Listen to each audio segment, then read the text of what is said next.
Now, last time, Brands Hatch proved to be a tough challenge for the teams and really helped to shake up the championship.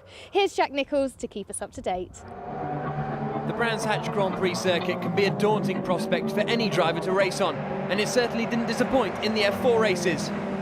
In race 1, everything looked to be going Jake Hughes' way as he put in a stunning drive from pole position. But as the race drew to a close, mechanical problems allowed Pietro Fittipaldi to shoot past and into the lead of the race. The Brazilian sped on to take a first victory in F4, albeit slightly unexpected.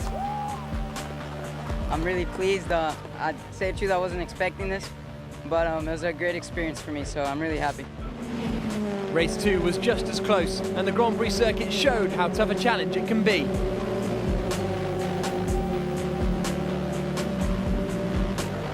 It was a committed move from Matty that saw him pass Raoul Hyman for the lead. The Northerner on his way to become the 10th different winner in F4 this season. Just popped it down the inside, I guess. A little lock-up, but the jobs are good, and I say. It turned into a lacklustre weekend for Jake Dalton, who lost the series lead. And things didn't improve for another of our frontrunners, Charlie Robertson, spinning off again at Sheen Corner. But it all came together for Jake Hughes, who went on to claim his second victory of 2013.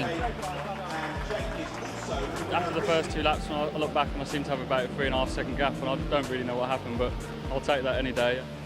For Matt Bell, it's been a season of real highs and lows, but a huge crash on the exit of Westfield Bend was probably the biggest low. It was touch and go whether the car could be repaired in time for race 3. It wasn't very good, obviously. When you're pushing hard, small margins, occasionally you make a mistake, and that's all it was, really, a mistake and a bit of a costly one, but there we go. It was touch and go if you were going to make it for race 3. How did the team do it? I don't know. They're amazing. Probably the fastest pit crew in the pit lanes, and I'm well happy that they got me out. Obviously, I hurt my wrist in the last race, so it's strapped up for this one as well because we had to change the steering wheel at the last race at Brands. So I'm just trying to try and fight through this weekend as well. Seb Morris has been playing the long game this season.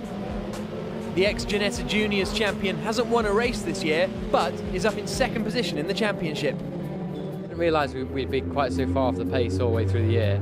But the consistency's helped us come up to second in the championship, which is where Raikkonen is at F1. So that's kind of what I've tried to do this year, try and be consistent. But we need to still find some pace somewhere. That's what we've been lacking. But we were here at the start of the year, started 8th and finished second, third. So hopefully we can do that again and hopefully grab a win sometime soon. So as you can see, Seb Morris lying second in the points standings at the moment. Jake Dalton and Charlie Robertson have both led the series, are down in 3rd and 5th. But it's Jake Hughes who's at the top of the standings.